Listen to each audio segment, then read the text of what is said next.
In the year 2014, anime and manga were totally things that happened. And we're going to talk all about it in the 2014 OSMawards here on the OSMcast.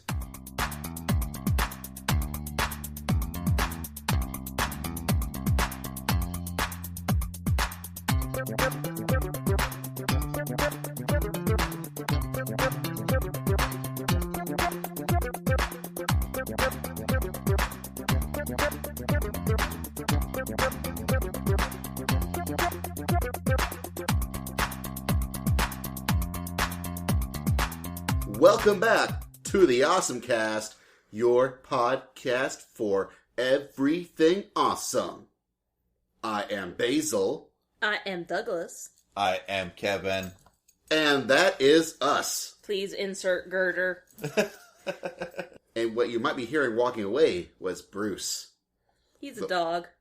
Totally a dog. He does doggy things. All the doggy things in the world. He's the prince of the 9 puppy isles. Yeah, king of all puppies. Yes. We're not sure how he's both king of all puppies and prince of the 9 puppy isles. You see, the puppy isles are actually part of a greater kingdom of house pets.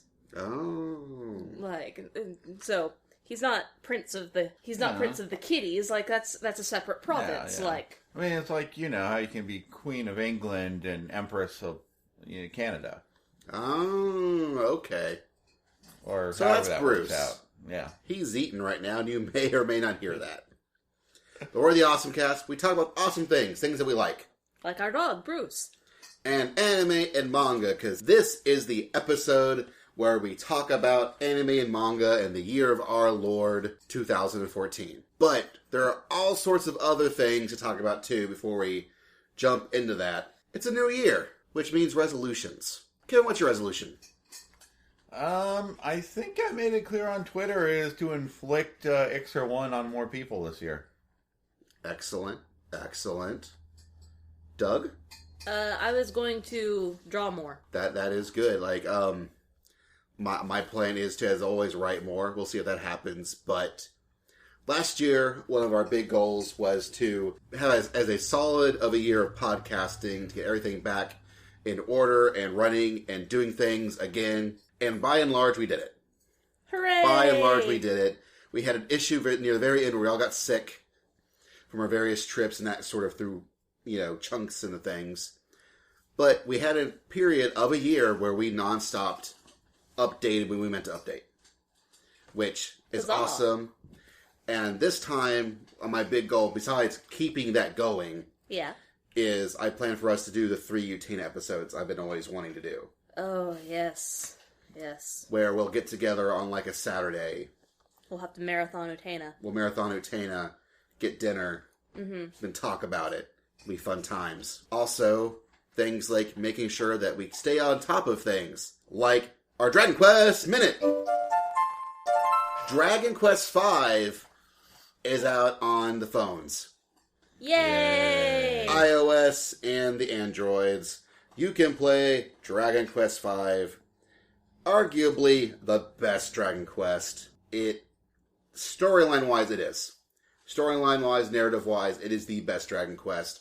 Where you start off as a kid and you go through to adulthood. You have kids, and as a family, you kill evil. Like it is, you get to pick a wife, and the wife determines how your kids look. Like it is seriously, like, it does an amazing job, considering this was originally a Super Nintendo game. If you pick anyone besides your childhood friend, the game tries to make you feel like a real rotten son of a bitch. And then for the DS version, and now the phone version, they included an extra girl who has no interest in getting married ever, but you can totally marry her. And I hear it's the best choice because it is the most hilarious. But you can get it. As all marriage decisions should be based around. Hey, it's worked for somebody. Like, I am positive, but you can have it. You can make that decision for $14.99 on your cell phone. Sadly, of course, it does not do portrait or landscape. It does the top and down, not the sideways, which is... Or, alternately, if you bought the the 3DS remake, or the DS remake, you can just go play that instead. It's true. It's true. It's either way, it's a good time. Dragon Quest V is excellent. It is a pretty good one. The only way that Dragon Quest IX beats it is just in sheer scope. This is your Dragon Quest Minute. So yeah, Dragon Quest, good stuff. Dragon Quest IX was the game where it was also really good, bigger in scope, and sort of fulfilled that MMO itch that we don't need because we now have an MMO like Final Fantasy XIV. Because this is your Final Fantasy XIV Reward Minute. Look, sometimes our Final Fantasy XIV Reward Minute are minutes. All right. Good portions. And admittedly, this is going to be one of those longer portions because we have a pretty major patch that is now hit that we have now done pretty extensively. Yep. Which is Before the Fall. I just want to know. Okay, so did you get through all the story stuff, Basil? Yes. Okay, good. Like, I've been through all the story things. Ishgard shall fall. Your You character promise? is safe. Yeah, we're all sitting here hoping that Ishgard falls. Like, God. Even though we know it's a big part of the expansion that's coming, so of course it won't. That's okay. They killed my single white. Might. They killed off my single white femaling stalker. Well, good for you, Kevin. And we all mourned her in our own unique ways. I threw a roaring kegger. Yeah. Yeah. Everyone got drunk. It was a good time. Yeah. Yep. It was all good. Urion J started crying. I don't know. I called him a little bitch, I think. But So in this latest update, I really don't like any of the dungeons in this latest update as much as I liked the dungeons of the previous update. But the dungeons of the previous update were designed specifically for you to like them. What do you mean? Super pretty snow thing. Yes. Super, super pretty underwater thing. Yes. Those are totally... If I had to pick two locales to make a pretty dungeon that you'll really enjoy... Like, they didn't have a super pretty lava thing. yeah. Well, not yet. I don't know. I mean... It's much harder to do a super pretty lava thing. It is much harder. Like, because World of Warcraft's lava zone was not super pretty. It was not. It was not super was not. pretty. I really like Keeper of the Lake, though. Keeper of the Lake is really good the first time you run it, and then it's just kind of long and a trudge after that. There aren't that many pulls between bosses themselves, but the bosses just have so many hit points. It's just an endurance test with every single boss. Like, none of them have any really complicated mechanics. It's just a grind to do them. I like the Tonberries because I like Tonberries, but at the same time, once the joke of the Tonberry dungeon kind of like plays itself out enough times, it's like hearing the same joke over and over again, you know? Kind of, but it also gave us our sewer level. Where you get to dump the sewer water. And we were talking about that after the last patch, that... We wanted that to happen again, and they did it. It needed a sewer. It needed a sewer thing to be complete. And they've done it. Mm-hmm. There's also another dungeon... I think it's called Emperador Keep Hard, but no one's ever done it. It doesn't come up. Ever. You say that, but then, like, it came up for me and Barry, like, 3 times in a row after that. And that one is the DPS check. And if your DPS is not up to snuff, it is also awful. Because you live and die by how quickly your DPS can kill things. Well, on the one hand... I've gotten very good at killing things. You have. So I guess that's an issue. Also, I've only ever played it twice. Ever. I've got it in the roulette once. Once. Ever. Yeah, I think you were with me and Barry on one of our, like, streak of 3s, and you were the DPS that was carrying us. Actually, if I remember correctly, we were both DPS at the time. And we had the random healer who didn't actually know how to heal. Yeah, that's right. It was somebody else playing their friend's account. Oh, yeah. And they had no clue what they were doing. Ugh. And I was 1 point away from being good DPS in there. It was, oh man, that was an interesting experience. But more importantly, we now have the World of Darkness, which is the third raid, and that is pretty awesome. I did not like the World of Darkness in my first run-through, but every run-through after that, I've enjoyed it progressively more and more and more. I don't even know why. I have a feeling, well, okay, so what the World of Darkness is, there are a series of 3 raids in what they call the Crystal Tower series. Mm-hmm. We'll call it in 14. It's in-game raiding. It is the big raid where there's... it's the casual raid. Well, yes. I say big in amount of people that are in the raid. Yes. Because it's an alliance battle where there's 3 groups of 8. Mm-hmm. And they all have to work together in order to beat stuff. The hardcore raid is the Quails of Bahamut. And that's only an 8-man at a time. Right. Whereas this is a bigger in party size. Right. And the storyline is vaguely similar to Final Fantasy III. They include enemies and music and stuff like that from Final Fantasy III, because Final Fantasy III introduced the Crystal Tower. And this was the big finale, and it's a really cool, full of big open spaces, total, jumping on Rainbow Road looking things. I know,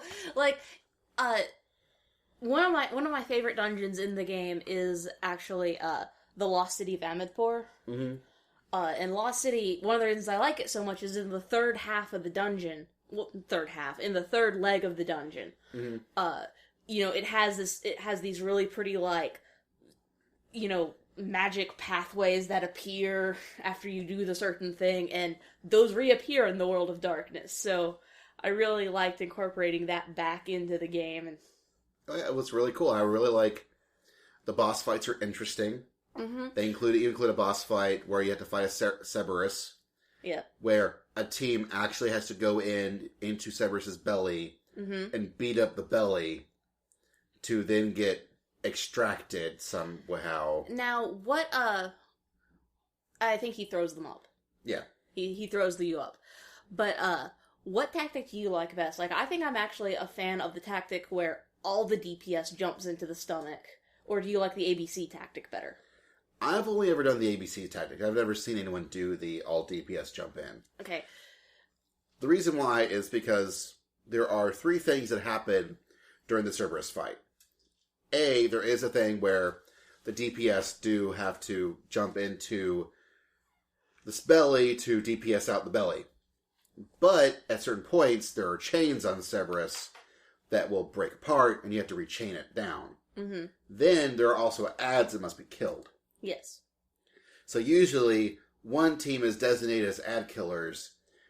Another team is designated as primary rechainers. Mm-hmm. And then another team is designated for getting the belly. But the ads only spawn while he's got the gastric juice up. Mm-hmm. So if you do the tactic where all the DPS jump into the belly, it makes it go really, really fast. So all the DPS go into the belly, they do it really fast, then they spit up, and by that time that's only allowed for 2 of the ads to even spawn. And so then all of the DPS can just kill those 2 ads really quick, and then everybody goes back to killing Cerberus. And the thing about the chains is that you really only need 3 people working the chains. So the tanks can do that because Cerberus doesn't move after he's gone down. When when he's in he needs to be chained up phase. Mm-hmm. 3 people can do that, and so the 3 tanks can do that, or 2 of the tanks and 1 of the healers can do that. But I've never done it that way. That sounds interesting. I'd like to try it. But every group I've ever been in has never done it. They've always done the group designations. But there's also, you can fight a 5-headed dragon, which is pretty cool. Also a weird clock guy who's kind of weird, and I always lose track because there's a big entire stage thing that gives you either a white or a black debuff. Mm-hmm.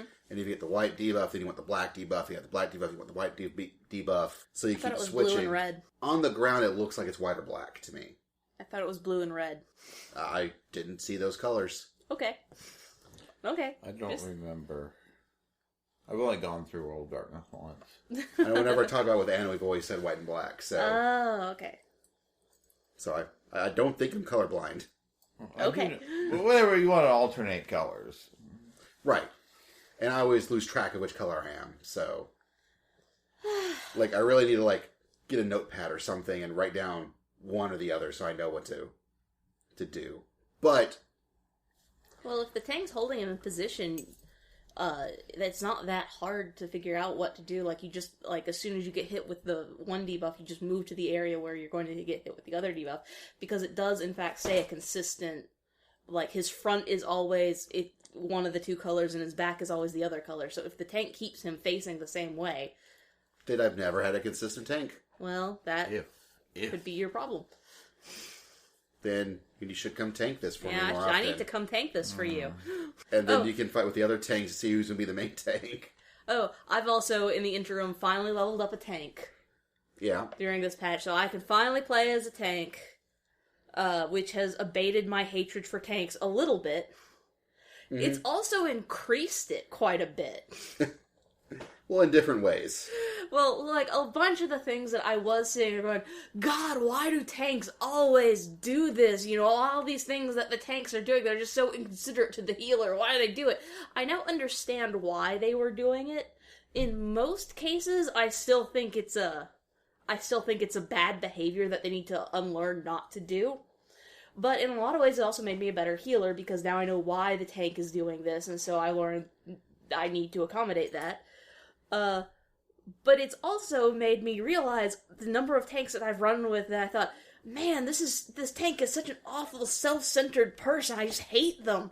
They were actually terrible self-centered people who were expecting themselves to be wonderful and weren't taking in the rest of the party into account.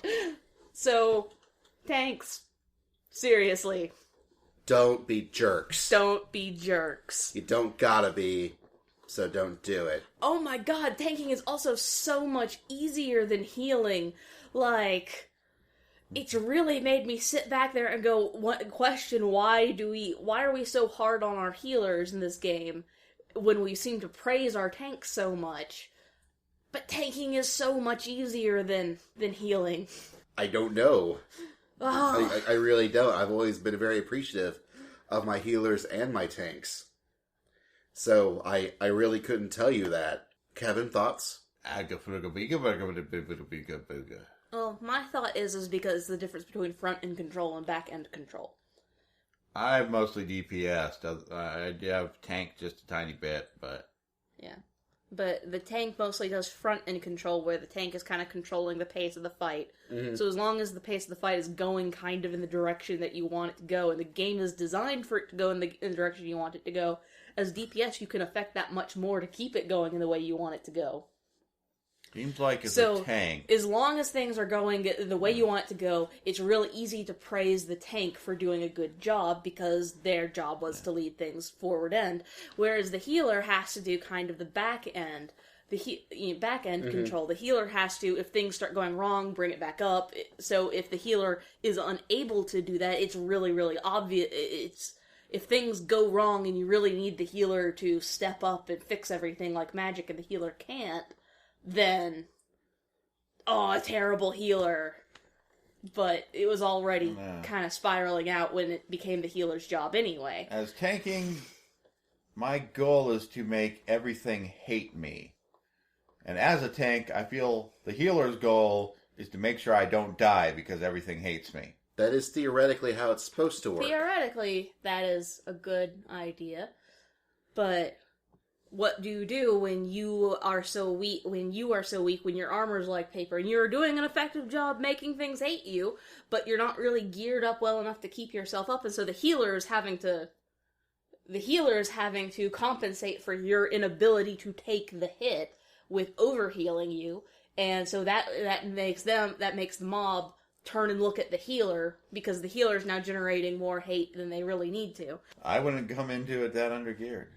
Yes, that's why you were a better tank than most, Kevin. But I sadly don't have anything remotely near a 50 in my tanking classes. Well, we also need DPS too, Kevin, so that's okay. I'm getting up there with my pugilist. Well, there's also the DPS's, like if the DPS isn't killing stuff fast enough, and the healer just flat out runs out of mana to keep healing everybody, there's so many times that as a healer, I have gotten into a situation where I started to look like a bad healer because the DPS kept getting themselves killed, and so I kept having to waste precious mana to raise the DPS and get the DPS back up to health when they shouldn't have been taking damage.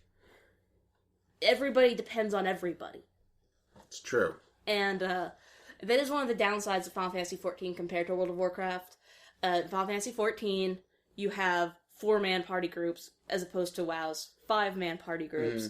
And so there just isn't any room for slack in 14. Except when you do the 8-man party groups. Oh yeah, and then there's 4 slots of slack. Hey. Hey. Fine, we'll shut this down. This has been your Final Fantasy XIV World War Minute.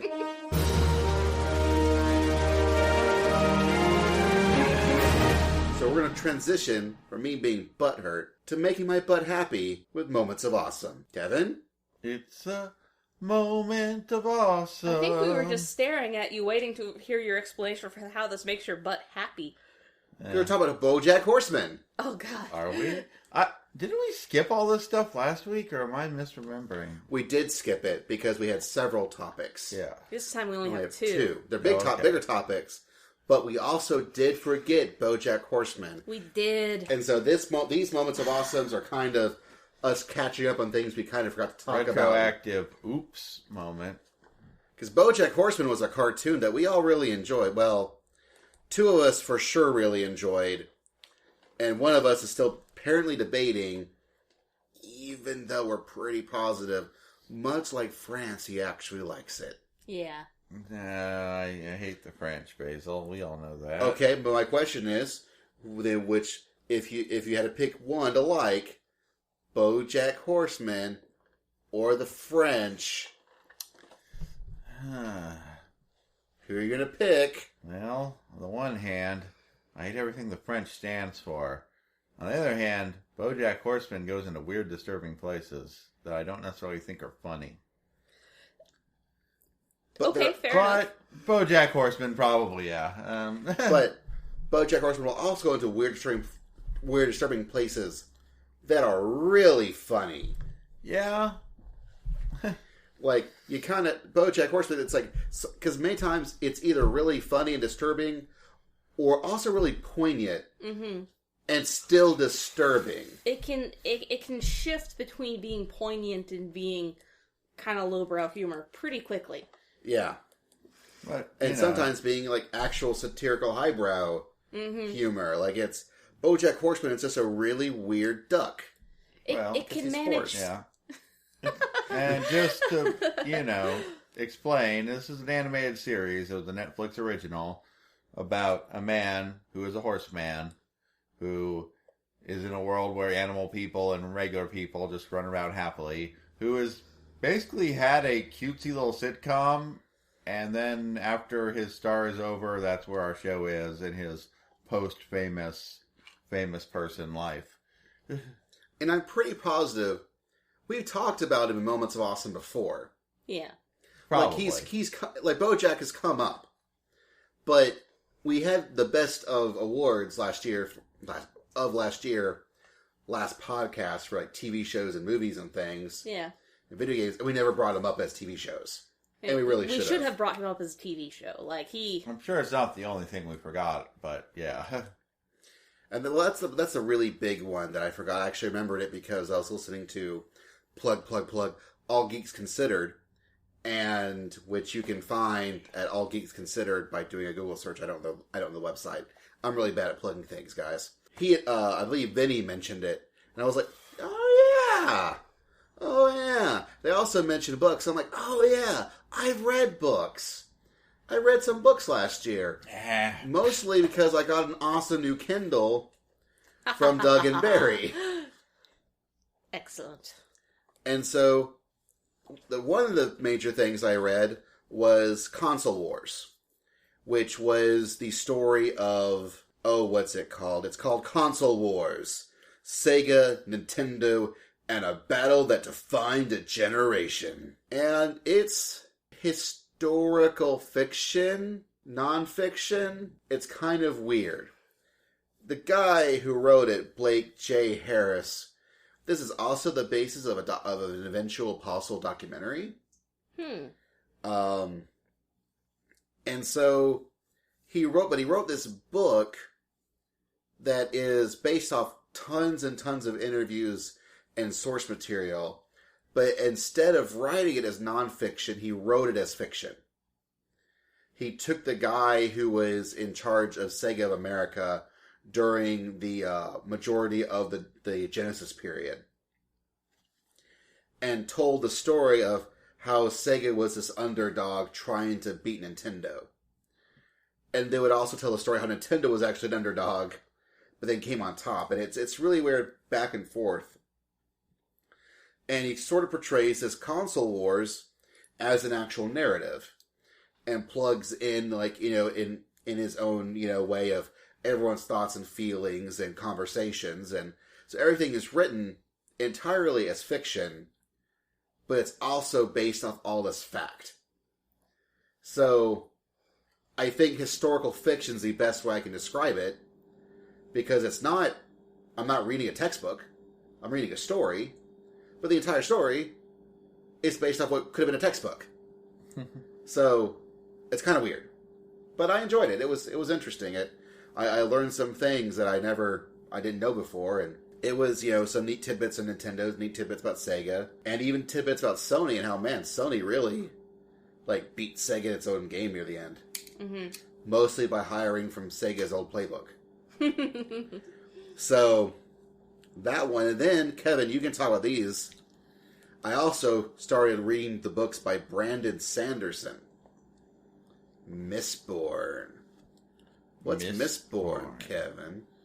It's a series of books. Because these are books that Kevin has been trying to convince me to read for, like, ever. I guess technically there's 4 books now, although there's going to be maybe more in the future, sounds like. But, it's a sort of post-apocalyptic fantasy trilogy, for the most part, that has the interesting concept of a magic system based around metals. And actually, by the end of the book, there's 3 magic systems based around metals. But I'm not even sure what to really say about it, beyond that it's just fun fantasy from Brandon Sanderson. Well, what he does really well, especially, you really notice it in the first book, and he continues it on pretty well through the rest of the books, is that he's honestly telling us about 3 different timelines at once. Because before every chapter, there's a little paragraph or 2 of narrative that actually refers to the far backwards history. And then, as he's telling the current timeline, they also refer to things that happened in a much newer history, like within, like, you know, 50 years, like 20 years ago. And so these things are happened, like, you know, thousands of years ago, and the things that are happening like 20 years ago are both heavily actually influencing what's happening in the novels today. And the way that he interweaves these 3 different timelines together to tell one cohesive story is super well executed. It's one of the best examples of taking these threads of story that could have been, each set could have been their own book by themselves, and yet he intertwined them in one book. And it's a really crazy good job that he did with it. So those are my books that I read. Yay! Any more moments of awesomes before we move on to main stuff? Not that I can think of. Like, awesome stuff has been happening, but not that I can really think of right now. Main topic. Fine. Then we're going to take a break, and we're coming back with manga.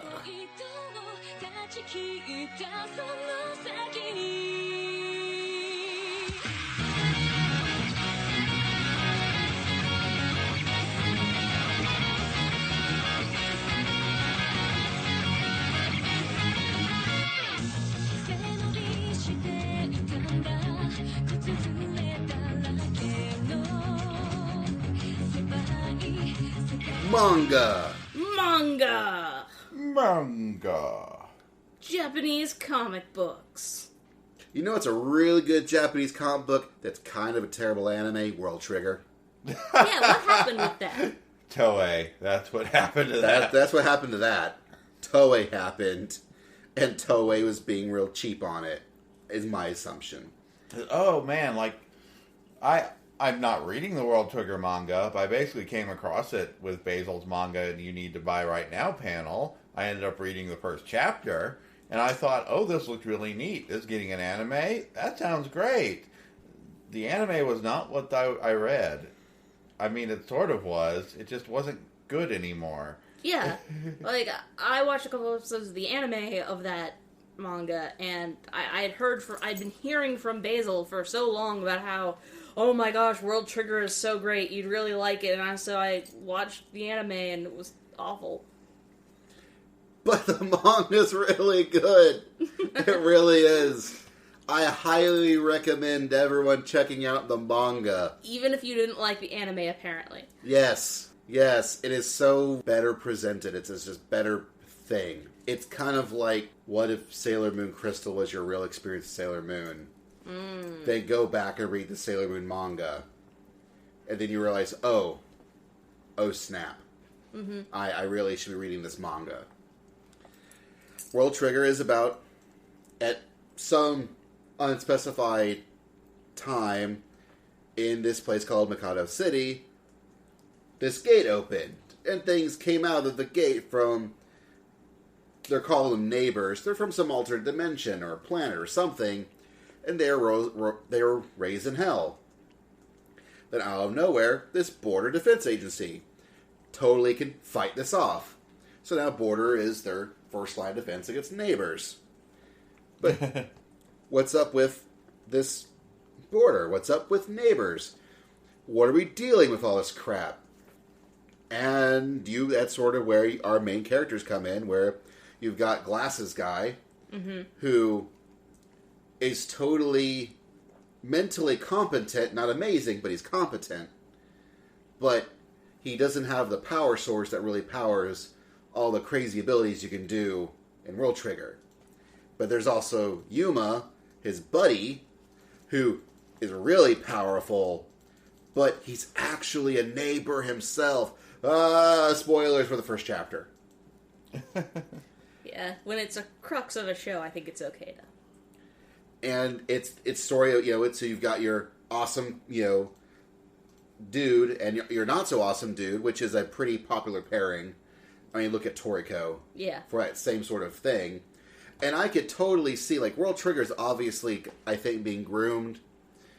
Because right now in Shonen Jump, you've got your original trilogy was One Piece, Bleach, and Naruto.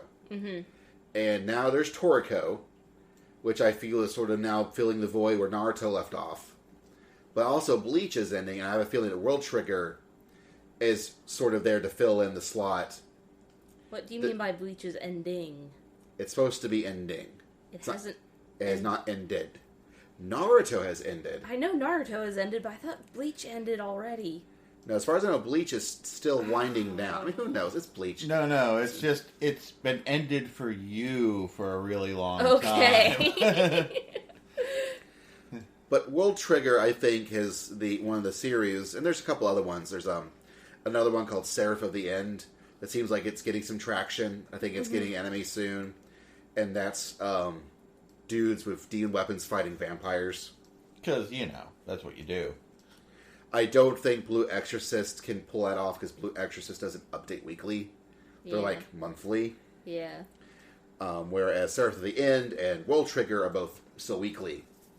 And, thank God for Weekly Shonen Jump digitally, buying manga that way. It's a great deal. And that's how I got involved in things like Seraph of the End and World Trigger.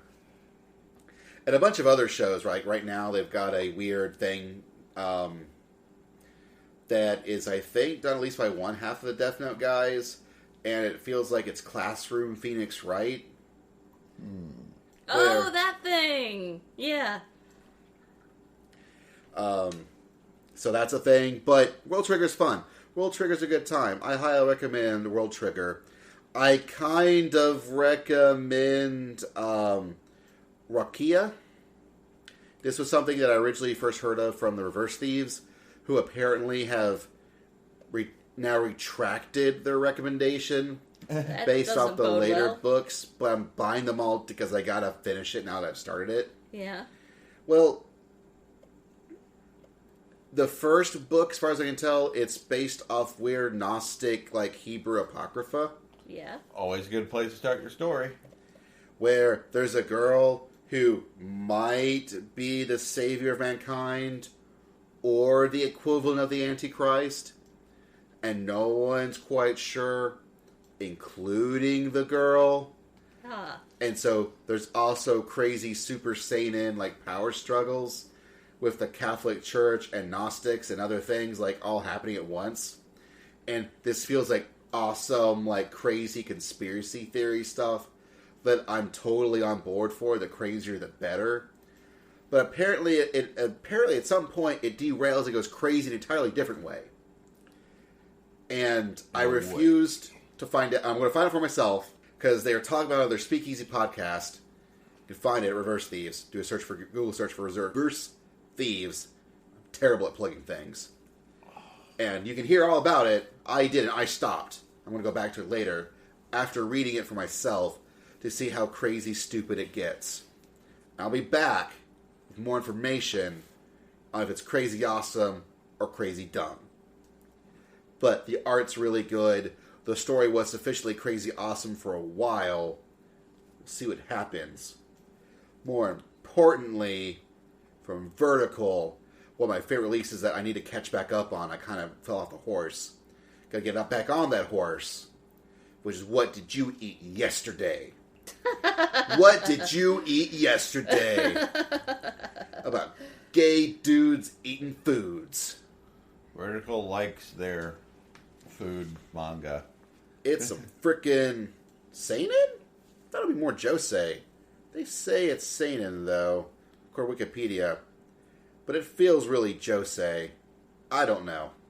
But it's also by Fumi Yoshinaga.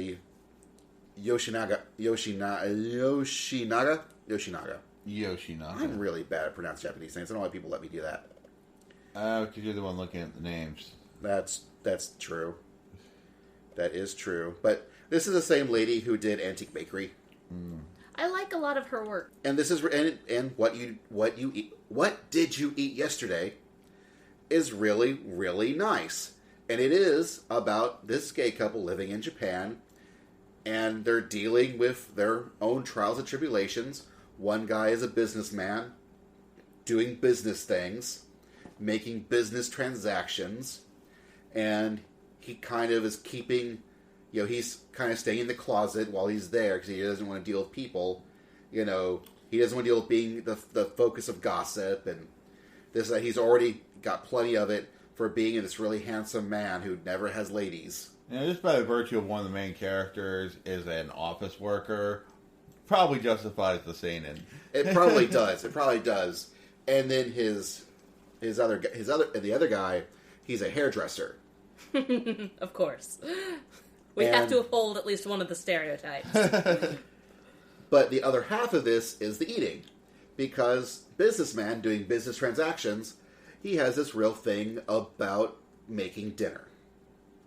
He feels it's a really awesome challenge to go to the grocery store, buy stuff at discounts, and then turn that stuff he buys at discounts into amazing meals. And Fumi Yoshinaga, she does a lot of books that is, I believe she did one called Not Love But Delicious Foods Make Me So Happy, which is a more or less a story of this lady who goes to actual restaurants in Japan and then talks about what she ate at the restaurant. Yes. In manga form. In this respect, it's also half of this is about the food that the business guy creates. And she goes into real detail on what he bought, how he prepares it, how he cooks it. You can almost create recipes from these things. in the amount of detail she goes into how he cooks these things. Yes. In manga.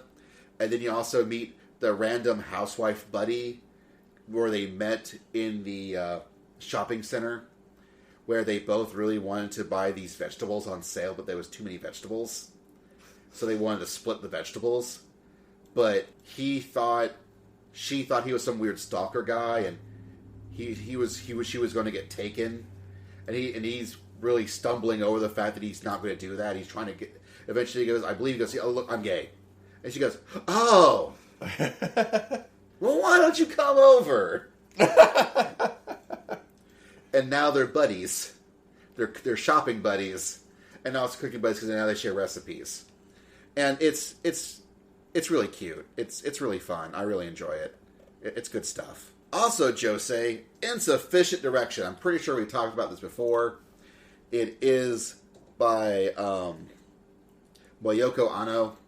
It is the adventures of Moyoko Anno and her husband, Hideaki Anno. Mm-hmm.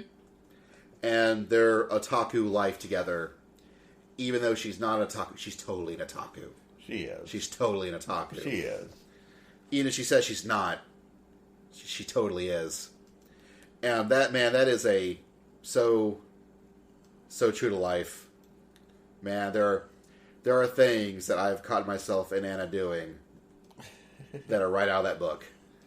It's a cute little story.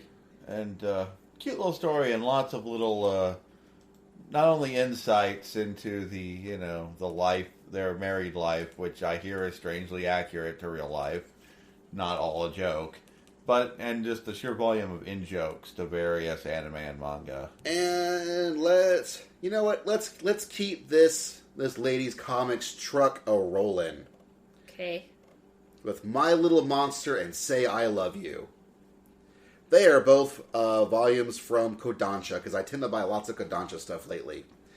And one is My Little Monster, girl, super studious, gets really annoyed if people get away with her studying. And then Crazy Boy, who does crazy things, like he decides it's a really good idea to raise a chicken. Yeah. So how do I raise a chicken? Guys, let's raise a chicken. Let's do this. How do we do this? What? You're making fun of my friend. Let me beat you to an inch of your life. Now tell me how we're going to raise a chicken. Yeah, I saw the anime they made of that. Like, that's My Little Monster. Say I Love You is way more of a girl who is super... Say I Love You it's a way more real. It's not realistic, but it feels more realistic. Mm-hmm. Where there's a really shy girl and the popular boy who likes the shy girl. Yeah. And he's trying to get her to be less shy, but as it turns out, the popular boy is also super insecure. And they have other friends who also have all their own insecurities. And it really is about them getting over... Being insecure. Being insecure, all of them are. But they're all insecure in different ways. I see. And so it's really good for that. And then there's My Love Story, who I believe, checking Twitter, was also suggested as one of the picks that I should talk about. I believe Corey Sajak, or Surjak, and Passionate K. Yeah, he totally mentioned My Love Story, which is awesome because I have just started My Love Story. So for me, it's more of a 2015 manga, but because he mentioned it, I need to mention it because it started coming out. Which is super burly dude and his best friend who's the super pretty boy. Mm-hmm. Super pretty boy doesn't want to do anything with girls. Haha. Big burly guy is really shoujo-y. Like, he wants to be big romantic dude, but he's burly and ugly and no girls like him. They all like the pretty boy. Until they meet a pretty girl who may actually like him, but he doesn't realize that. I've only read the first chapter or two. So when I'm like, oh, man, I'm going to get all on board on this, and I have a stack of the manga sitting by my sleeping machine right now, I just need to get to it. And before we conclude, this has also been the year that Viz got its groove back. Because Viz, for one thing, has now released the manga for JoJo's. That's happened. They've also released both they've also started re-releasing series by Naoki Urasawa, which is Monster and Master Keaton. Yeah. Monster is the lovable, heartwarming tale of a serial killer and the doctor who is chasing him because he actually let the serial killer live. But the doctor didn't realize what he had done until after it had happened, and so now there's this sort of murder mystery chase of the serial killer is super good at hiding his tracks and blending in, but only the doctor realizes what's going on, and it's to try and tracking him down. And it's a really good murder mystery, serial killer chase. Master Keaton is actually an even earlier work that is, what if you take Indiana Jones, turn him into sort of this part British, part Japanese, not ugly, but not like super pretty, like if you take Indiana Jones, make him more everyman. Okay. But then mix in a healthy dose of MacGyver. Kids, if you don't know who MacGyver is, Google it. He's a thing. You need to know about him if you don't know about him. MacGyver's important. He can take a toothpick and a piece of chewing gum as a tinfoil and do anything. And so can Master Keaton, because he used to be in the SAS as a Master Sergeant of Survival Strategies. Hot. And now he's an insurance investigator who travels the world being MacGyver. Less hot, but okay. Who's got a daughter and a hot wife who's left him because he's too busy being on world globe-trotting adventures and being Indiana Jones, only not really. And does the daughter go with him? Sometimes. There's also his womanizing father. He shows up sometimes too. He's less hot as he has went past awesome middle age into more later antique bakery. Oh. Or sorry, restaurants in Paradiso, like past the hot age. Yes. More into actual old man age. Yes, okay. But as Master Keaton, and I think the last one I'll actually talk about is another one I just started, but it did start releasing in America, which is The Heroic Legend of Arslan. Yay! As adapted by the lady who did Full Metal Alchemist. Yay! Himuro Arakawa, but based off the book series by Yoshiki Tanaka, who also, I believe, did Legend of Galactic Heroes. I believe it's the same author. I think it is, actually. And the Heroic Legend of Arslan is like a super, important Japanese fantasy novel series. I don't want to say it's Lord of the Rings. Maybe more. Different sort of tone than Lord of the Rings. Well, I mean, as far as importance goes, yeah. Maybe more. I don't even want to say Shannara, but it's better than Shannara. Or no, yeah, it's better than Shannara. Maybe Wheel of Time or Game of Thrones, that level of it's a more modern. The better fantasy, Game of Thrones, or the better Wheel of Time novels. So okay, we'll go with Wheel of Time. The better Wheel of Time novels. And what's interesting is the author. The whole idea is that he always said it. He always read all these fairy tales where it's someone who is a nobody suddenly becomes like a somebody. Yeah. And he decided, what if we do it in reverse?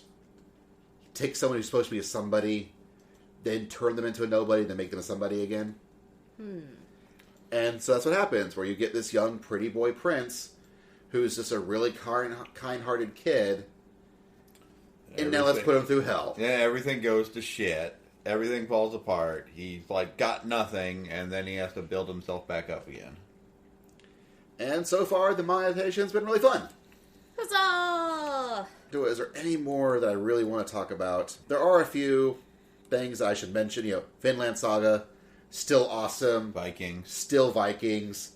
It's kept going, being awesome from when we talked last year. Like, it's, it's still great. It's still going. I guess the same could be said of Gundam the Origin. Gundam the Origin, still Most Baller Manga. It is. It's still the winner of the 2014 Most Baller Manga Award. It may be our Most Baller Anime in 2015. It could be the Most Baller. We don't know yet. But we've got to give it a chance first. Kakaishi wrapped up its anime run, a manga run in America. You can now buy all of Kakaishi, and you should. World, you should buy all of Kakaishi. Get your magic box fix. Another thing, which we'll be talking probably in later episodes, so I don't feel too bad about ignoring it right now, but Assassination Classroom is a really fun manga, and also anime going on right now. But it's a 2015 anime, so I can't talk about it right now as far as the anime goes. But the manga is also super fun. It's about a tentacle monster who's a classroom teacher, and he's a really good classroom teacher, but also a horrible tentacle monster is going to blow up the world. And I think I will actually, for reals, wrap up with another thing that I just started reading recently that started last year in America, The 7 Deadly Sins, which has gotten an anime made, but no one's releasing it in America yet. There are rumors that it's actually going to get a Netflix release, but no one's quite sure what's going on with that. And it's a really neat fantasy series. I got turned on to it by Hisui or Alan Mendez from Reverse Thieves. And it's about a princess who's trying to find... There are these super awesome villains turned heroes called the 7 Deadly Sins.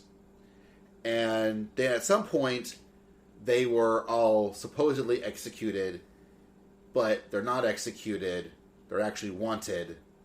And she's trying to track them down. And she soon discovers that none of them are what they really seem to be. Interesting. And it's a cute, neat little fantasy adventure. She meets, I believe it's Wrath first. And Wrath is not who you'd think Wrath would be. So you start also wondering maybe the names they were given are unlike, Fullmetal Alchemist, where they were all actually embodiments of the various sins.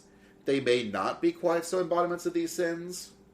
And the way we know it, there's obviously something going on with this kingdom that she's having to find these people or something going wrong with her kingdom. And so there is a lot of what's actually going on.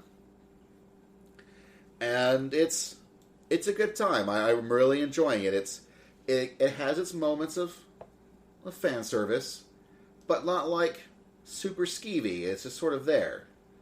Like, Wrath kind of decides that,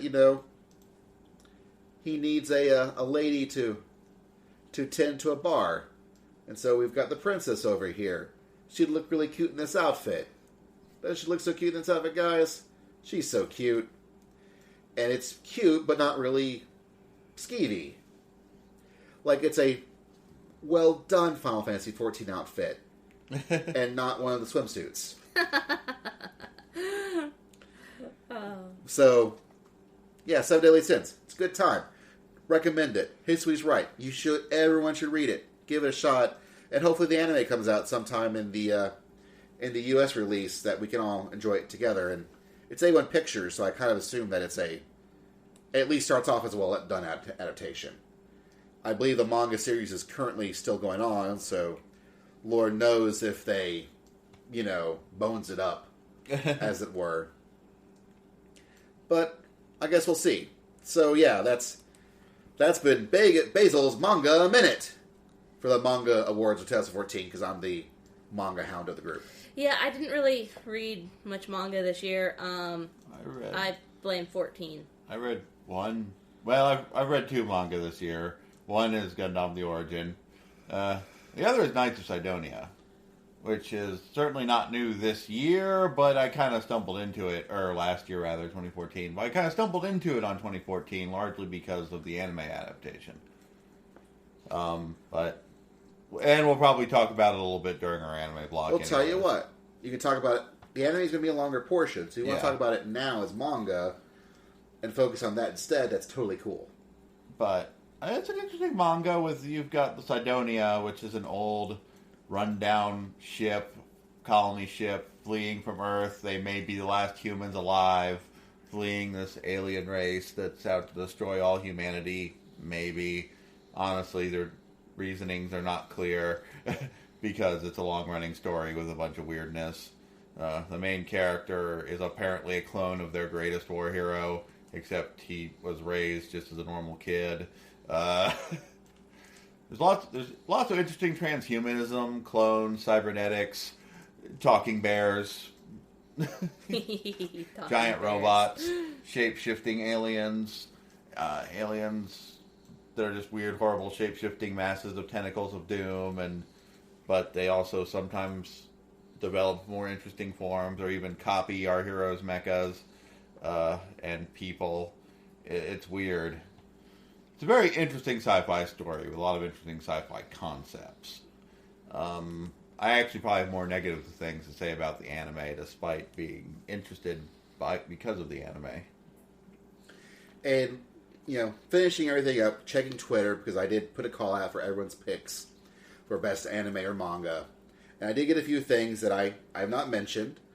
One of the biggest ones mentioned by several people, like Charles Dunbar, Zach Davidson, and which is Showa, A History of Japan, by Shigeru Mizuki, who is someone who I usually read all his stuff when it comes out in the United States.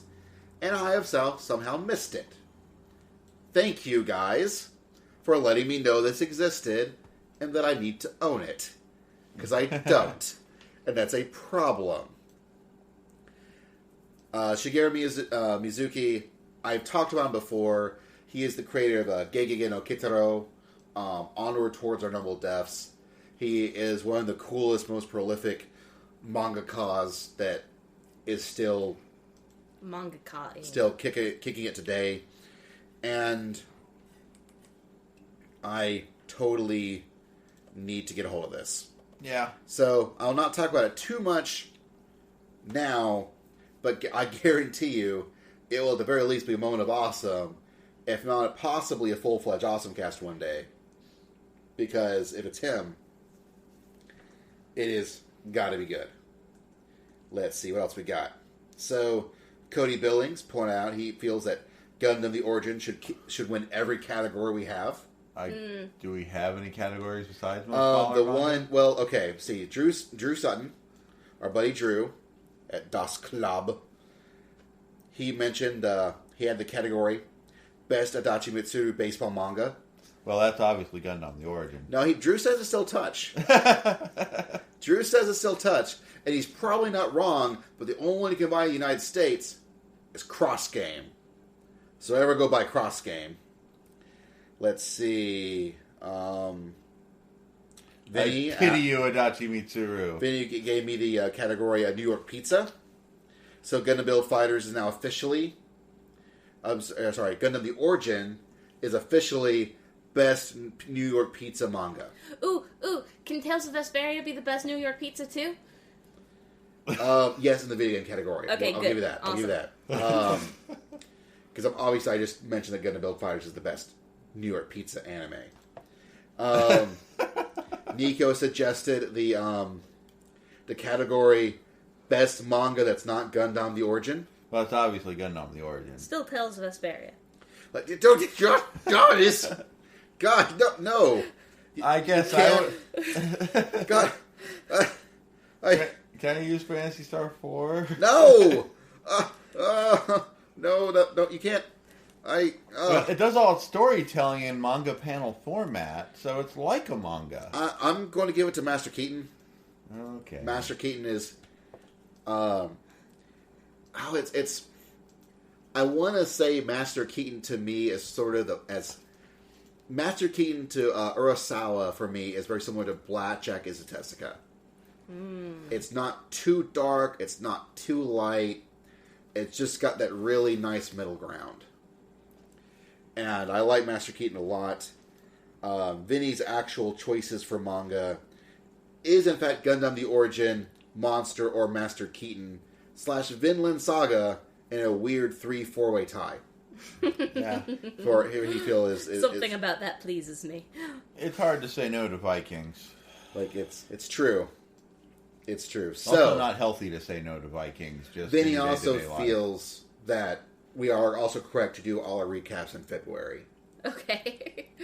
Not because they also did their year recap in February, but that's probably why. And so, that concludes Manga. The OSMawards for 2014. We'll be right back with Anime. Anime. We'll be right back.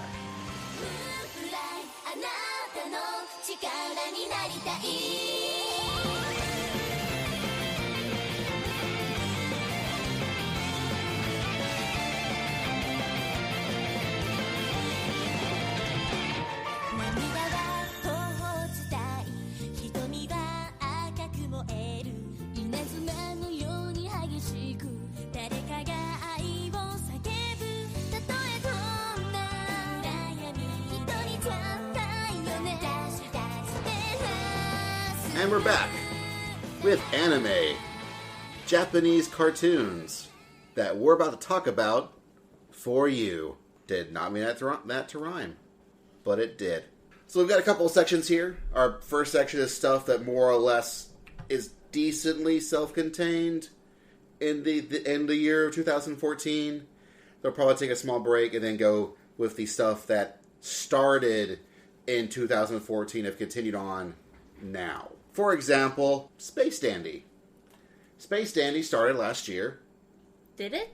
In 2013, yeah, in December. Oh. Like the very end of last year.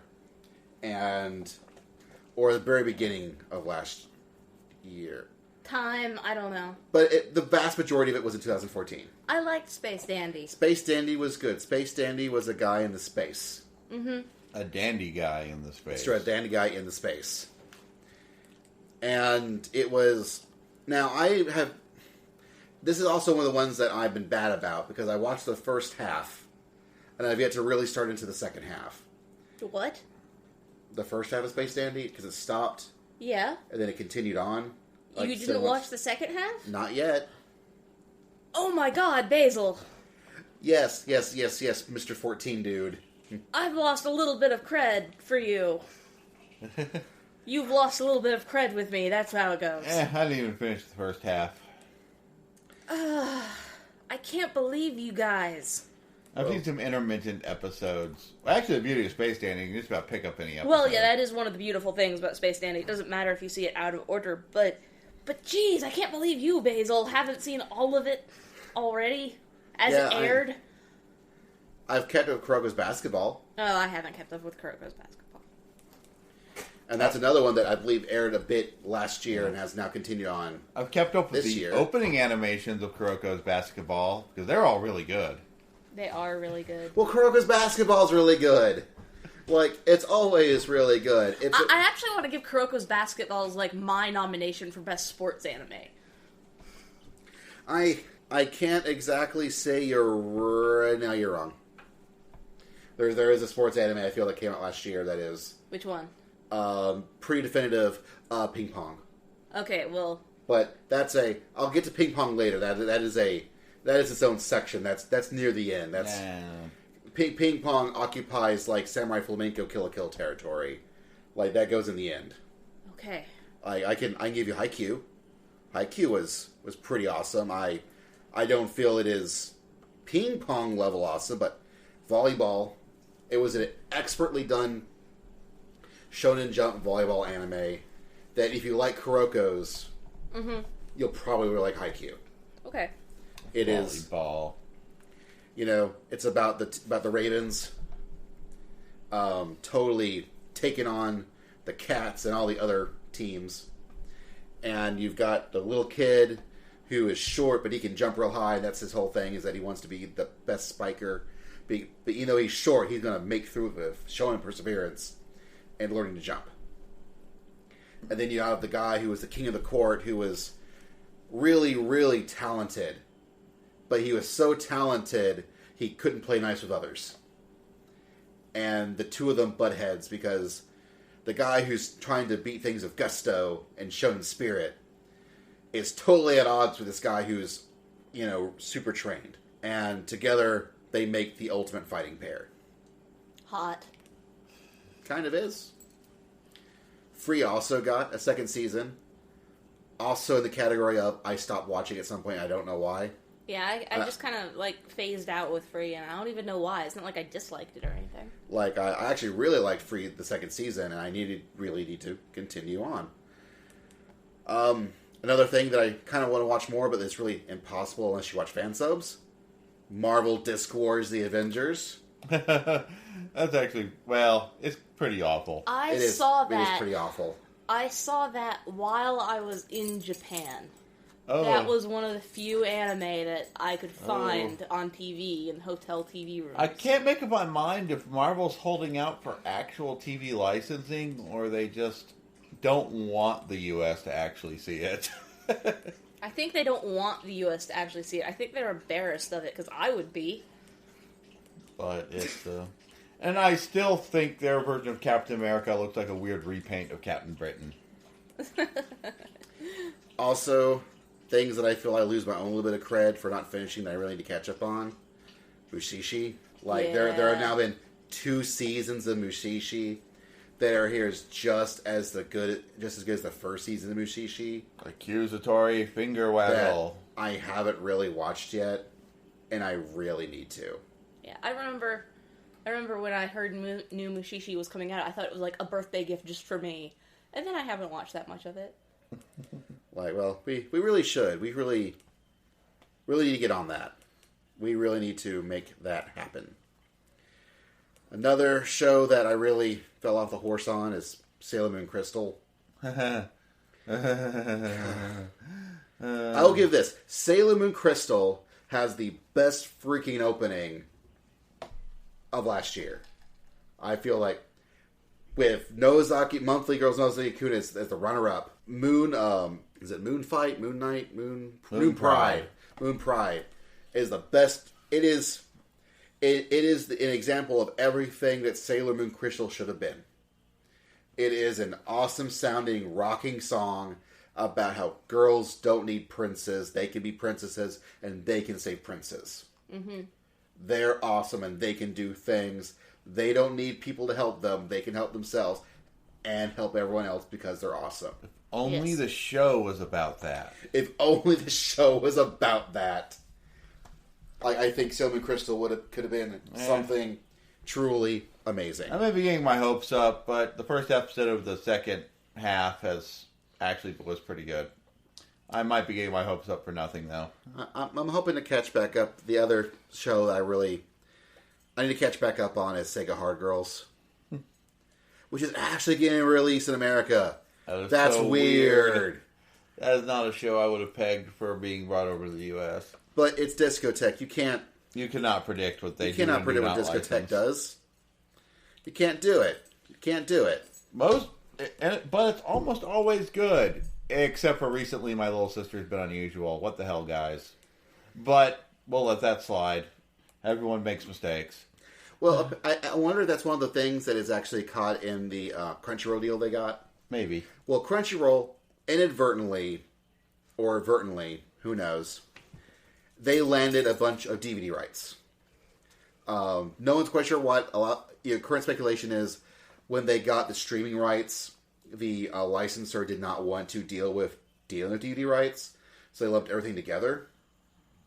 And so now Crunchyroll has DVD rights, but they don't make DVDs. So the current theory is that they've now partnered with Discotech to make those DVDs. It's kind of a weird situation. For example, Funimation has the rights to Free second season. Discotech through Funimation has rights to Free first season.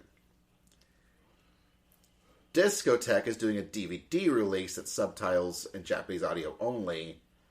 Funimation's doing Blu-rays with sub and dub. But Discotech's also saying there might be a dub version later that won't be released by them. So who knows? Maybe Funimation's sewing it up. Who knows? I don't. You know what's good, though? I know what's good. I think Kevin knows what's good. Gundam Build Fighters. Yeah. The Lego movie of anime. Kinda. No, Build Fighters is pretty amazing. Definitely my favorite mecha show of last year. Even though there are a few others to choose from, but yeah, no, it was a really, it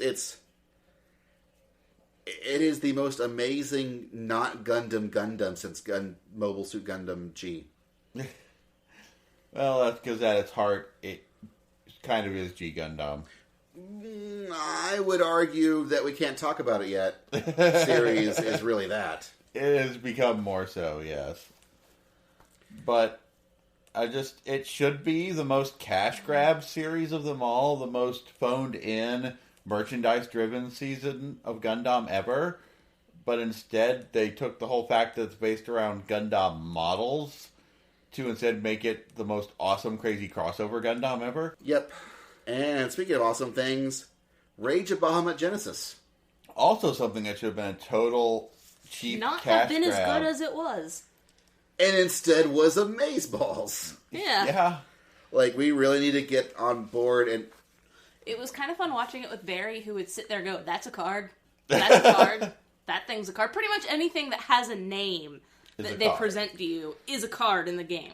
And I kind of want to talk about it too much because I just realized it's done. Yeah. They wrapped it up, which means we can do a full-fledged... We totally can do a podcast OSMcast about And let's move on, because I think we're going to be doing a full OSMcast on it. We should. Probably pretty soon. Suffice to say, too long, didn't read.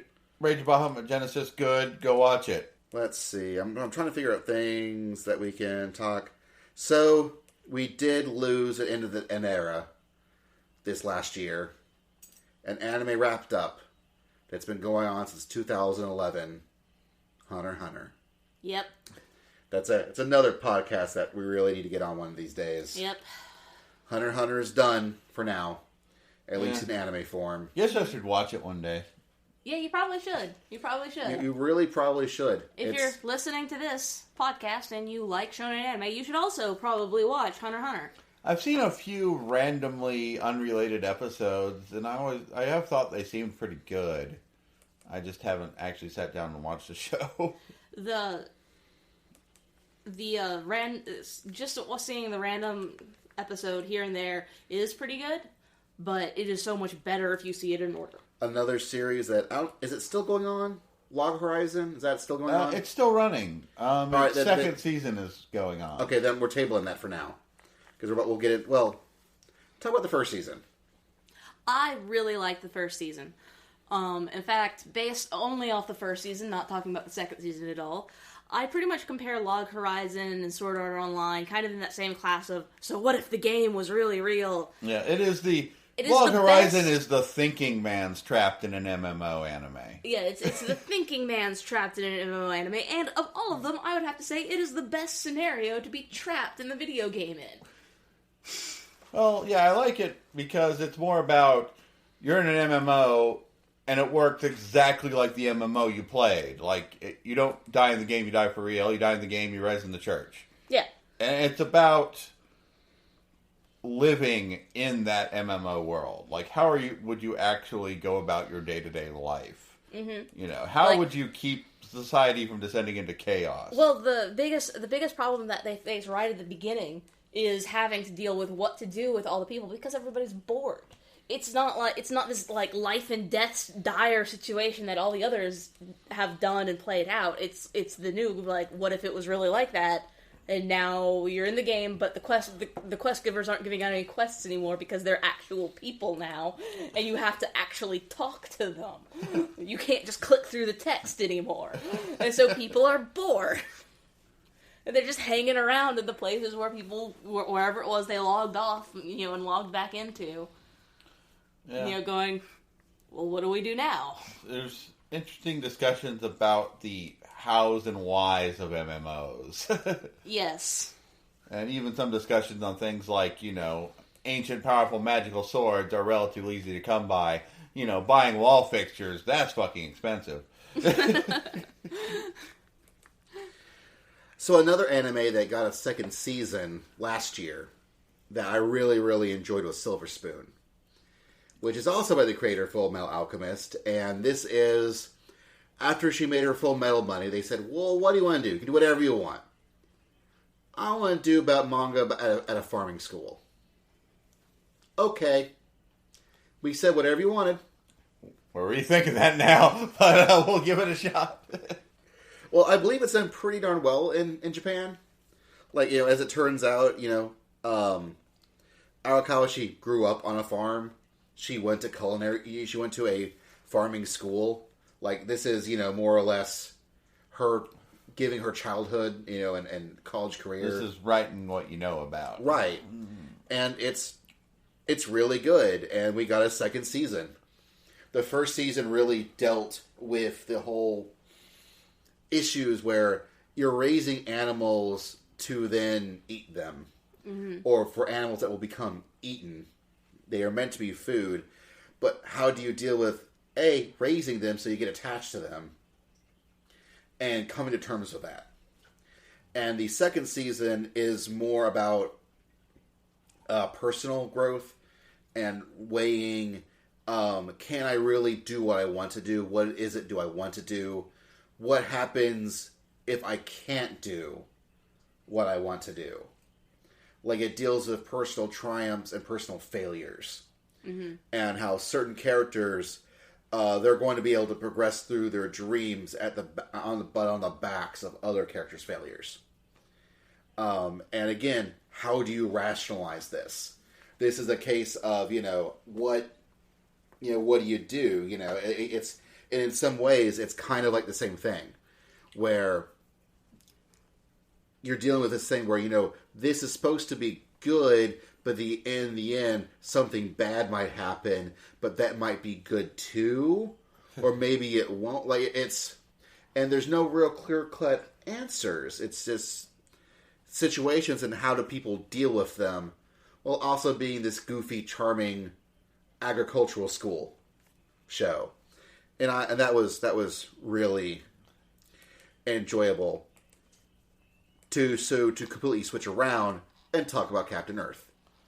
Captain Earth! You are Captain Earth. It was a show. I definitely liked it overall more than Basil did. Yeah. I really enjoyed the first couple of episodes, and then I kind of veered off It has a lot of the same people who worked on Star Driver, nearly all the same people who worked on Star Driver, and I generally grooved on like 90% of the series. My only real complaint about the series, I liked the end better if it wasn't exactly the Star Driver ending. Yeah, for me, a lot of it, Captain Earth really feels like Star Driver that should have been Star Driver but better, but ended up being Star Driver but worse. Like, I feel that Star Driver had if I had to compare the two, Star Driver did a much better job of its own pacing than Captain Earth. So I think Captain Earth's... God, you guys are mentioning Star Driver. It makes me want to watch it again. Well, Star Driver is excellent. Captain Earth was okay. Pretty good. The end was nothing wrong with it, but they already did the end of Star Driver. But I did learn that aliens are no match for a magical girl. And that belly buttons are magical things, so you shouldn't show them except when you need to. Right. And mostly just stuff Hacker Girl said was pretty damn automatically hilarious. But, yeah. I mostly liked Hacker Girl, I guess. One of the shows I really want to talk about, and I don't know where to put it, it's Ace of Diamond. It's baseball anime. Yeah. But it's gone through the entirety of 2014. It's just been kept going. It's still going on now, but it's never stopped. It started in 2013, went all the way through 2014. It is now in 2015, and it's still going. It's going to end at some point in March. And you're the only one who watched it. And I'm the only one who watched it. Just go ahead and talk about it now. And, well, yeah, I mean... Ace of Diamond. It's about baseball. Baseball anime. Good job, Kev. Tell me more. Yeah, I don't know. Well, what more? You don't need to know anything else. Either you want to watch the anime now, or you don't care. Well, why don't you care, Kevin? It's good. I don't know. I don't know my deep aversion to sports anime unless it involves giant robots somehow. What if I really told can't you explain it does? It doesn't involve time. Do any of the characters ever yaoi? Not as much as possibility as Yaomushi Pedal. I mean, it's possible. I mean, You really can't make a boy-centered sports anime, just like you can't really make a mecha anime, without having some yaoi subtext. There's gotta be some subtext in there Like, somewhere. you can't make a magical girl anime without Yuri subtext, unless it's Sailor Dudes, but that's not this year. that's later. Ace of Diamond is about this hotshot pitcher who soon finds out he is not as big of a hotshot as he really thought he was. And it's been it's a really great example of a sports anime really about a sport. There are some sports animes that are about other things that include sports. There are other sports animes that are really good at being super comedic and super insane. Mm-hmm. This one, it touches on the insanity, but not. It doesn't go full Ice Shield. Doesn't go full Ice Shield. Doesn't go full Ice Shield, but it does do a real good game of baseball. Yeah. Unlike Yaomushi Pedal, which totally and sometimes it really does feel like it's going almost full Ice Shield, or again at least full Kuroko's. And man, Yaomushi Pedal, that really is, I think, where you're going to find your potential. Like in many cases, I think actual potential yaoi. Like, I kind of wonder about some of the pairings. Like, we may not be talking like real guy, but we might be talking like Samurai Flamenco levels of, you know? There was some clear subtext there. Like, they were not really shy about it. I think it might be possible. I really do. About a young geek who has pedaled from his home to Akihabara because it was cheaper than taking the bus, so he could spend more money on anime goods. And it turned out it turned him into a really good cyclist. And how does he use his powers of otaku to win bicycle races? And man, there's a lot of teamship bonding in this show. I'm just saying. Yeah. I'm just saying and I had forgotten and this is more for the second half, but whatever, I'm already talking about it now. I had forgotten just how much I missed this show until, because the first season wrapped up, literally it didn't wrap up, it just stopped. Like, they gave it an episode, it was obviously not, like, they more or less ended mid-episode. And that was it. That's a terrible way to end. And I had forgotten just how much I missed it until it came back, just this year, and they literally just picked up where the last episode went off. And I'm like, oh god, I missed this show so much. Holy crud, did I miss this show. And it's just good, guys. It's just good. So, Kevin. Yeah. What do we have on the docket for you? What do you want to... Alright. I like anime. Nobunagun. Nobunagun. I think out of this list, the season of too damn many Nobunaga animes. There really were. There were so many. Everything was Nobunaga for some reason. The one I thought I was going to like was Nobunaga the Fool. But no. No, not even a Jam Project opening on the second half could save that. They tried, but no. What was good was Nobunagun. An anime that obviously had a shit budget, but they were going to make the most of it. About a team of heroes who are reincarnations of important historical figures. And of course, the main character girl is Oda Nobunaga. And there's a guy who's Jack the Ripper, there's a girl who's Isaac Newton, a guy who's Gandhi, things like that. And they fight aliens from the ocean who evolve and are crazy. And that doesn't so much matter as much as just, you've got a girl who's kind of a weird military otaku who totally starts channeling Oda Nobunaga in all the fight scenes. Like, occasionally even, as he was apparently known to do, break out into random dance. Just to get her juices flowing and think up a plan, which is And, she's Nobunaga Gun because it sounds cooler. And the show obviously, like I said, has a really horrible budget, but they tried to, kind of like Soul Taker, they tried to be as stylish about it as possible. And, the show just actually has the best explanation for the real identity of Jack the Ripper ever. I don't mean best as plausible, I mean best as just the most insane. And I think people should watch the show just for that. And I think at this point, we're going to take another break and we'll come back with more anime. Here on the OSMcast.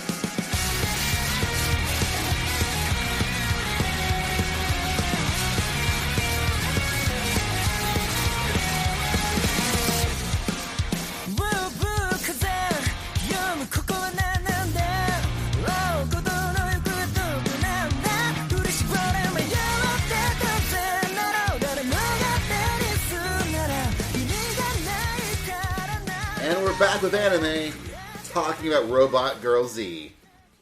Robot Girl Z! Kevin, what's Robot Girl Z? Robot Girl Z was a series of little short anime episodes, I want to say 5 minute, 10 minutes, something like that. I don't know, they released it in little half-hour blocks anyways, at least through the way I saw it, but, it's more or less 3 episodes. Yeah. 3 big episodes. And it's what if Mazinger Z, Great Mazinger, and Grendizer were cute girls fighting other cute girls who are Go-Nagai mecha anime monsters.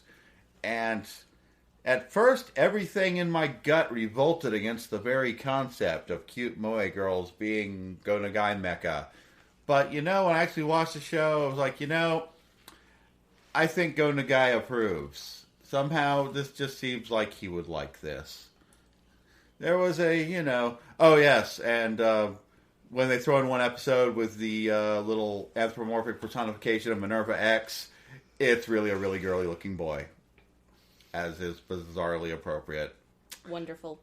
And they throw in other, like a girly Getarobo and a girly Grendizer, or I said Guy King, and other Go-Nagai mecha show that pop up pretty much just for one-off episodes. And it, despite being something you could easily go, oh, cute little moe girl catching anime, it had a lot of in-jokes I don't think anybody but hardcore Go-Nagai mecha anime fans would actually get. And I think it really was for the fans. Speaking of things for the fans, you have a fan, Alan Mendez. And he did want 2 things from us when we were doing last time. Because he was sad that we didn't talk about any manga, which meant he didn't get anything to talk about from us from either about Hayate the Combat Butler or Fate Stay stuff. Well, you're not going to get Hayate because we don't keep up with Hayate like we should.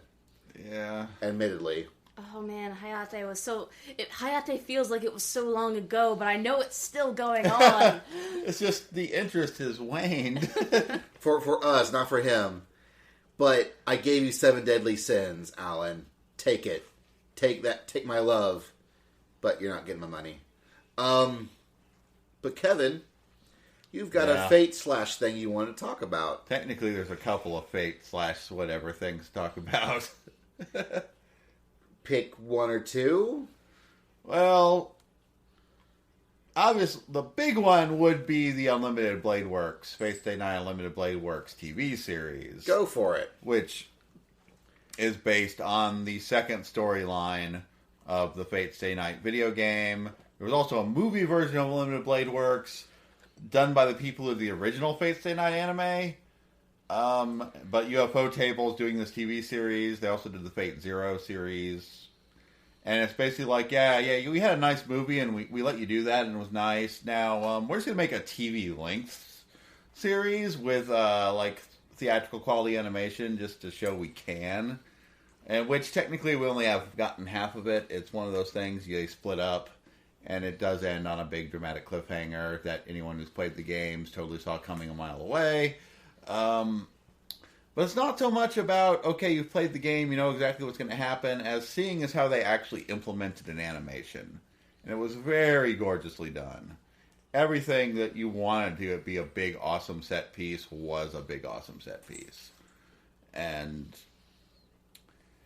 I'd say it is mostly for the fans, although if you had watched Fate Zero, you could probably jump right off into Fate Zero into Unlimited Blade Works. They definitely acted like it. They're definitely treating it as a sequel.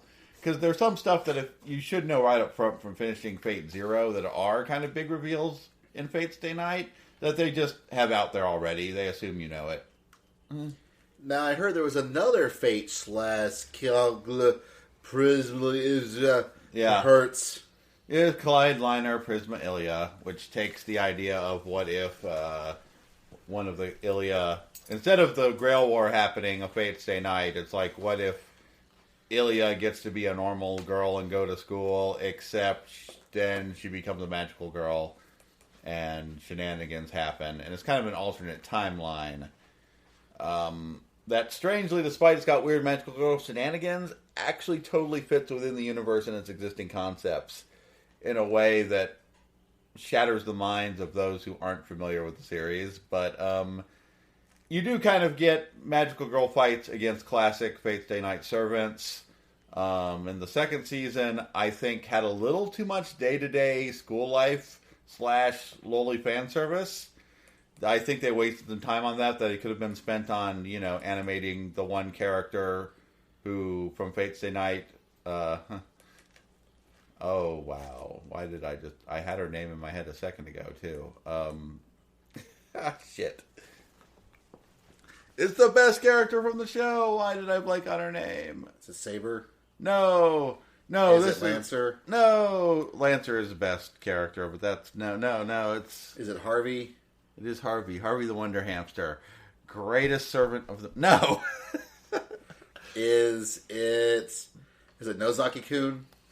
No, it's well, my whole point is the whole point of she is almost the main character of Fate Hollow Ataraxia, the sequel. Bagzet. Is it Samurai Flamenco? No, it's Bagzet. Okay. She's very nearly the main character of the Fate Stay Night sequel game. Fate Stay Night Hollow Ataraxia. She has not really gotten a good animated treatment, but she kind of comes in as the big heavy boss fight in the second season of Prisma Ilia's Y. And we actually get her animated, and she gets to have some absolutely amazing action scenes that almost make up for the pandering lowly fan service of the large portion of the series. Unfortunately, with that series, I've enjoyed it, but I was expecting a whole story, and it kind of ended at 11 episodes. Like, you got this feeling it was like after they fought her, I was expecting a few more episodes to wrap up the story. And what I got is, boy, this really seems like it's the last episode. Wow, they're even doing the narration and images of characters while playing out the end credits, and what the hell? We'll see you in a couple of months. What the hell, guys?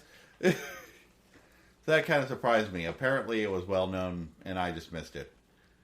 I think I rambled the hell out of this, too. But, that's okay. The Fate stuff, I apologize for those who don't care, because if you've not gotten into it, it makes no damn sense to try to talk about it. You gotta just actually watch it, or play the game, and then it starts slowly making sense. Alright, folks. It's time to get into the big five. I think these 5 next shows are probably official OSMcast bests of animes. 2014 that finished. Bold claim. In 2014. I feel that all 5 of these I agree on. And I think at least 3 of these y'all will agree on. And 4 of these, one of y'all will also agree on. So let's start in with Samurai Flamenco. Samurai Flamenco! Samurai Flamenco! Oh, I love Samurai Flamenco. Even to this day, like, when I start getting, like, down, and February is a bad month for me, so I get down a lot, like, during this month. And so I sit there and I think to myself, remember, Samurai Flamenco ended in spoiler. I don't think spoiler, I think what it actually ended in, but I'm not sure if I can say what... Well, we did the podcast. If you listen to the podcast, you know what that spoiler is. Yeah. So go back and listen. You'll know what we're talking about. And considering the spoilers we end up seeing with Legend of Korra, I now have to officially give you Samurai Flamenco and a spoiler for everyone's benefit. But, watch it. The story of a guy who wants to be a superhero and has absolutely no qualification to be such.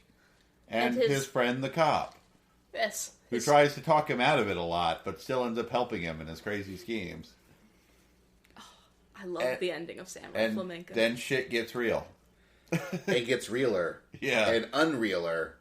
And it gets so real, it gets unreal, and then it gets real again. So real. A little bit painfully real. And then back to... It was a good ride. It was a really good ride. I liked that show a lot. And you can even watch it on Netflix. And one that I feel that this is more for me, but I feel this ranks up along with all these others. It is Ping Pong. Ping Pong by directed by Masaki Yuasa.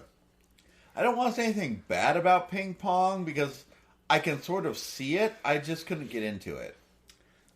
I think it's pretty much perfect. I looked at it and went sports anime and didn't pay any attention. The art style, I had a really hard time getting past.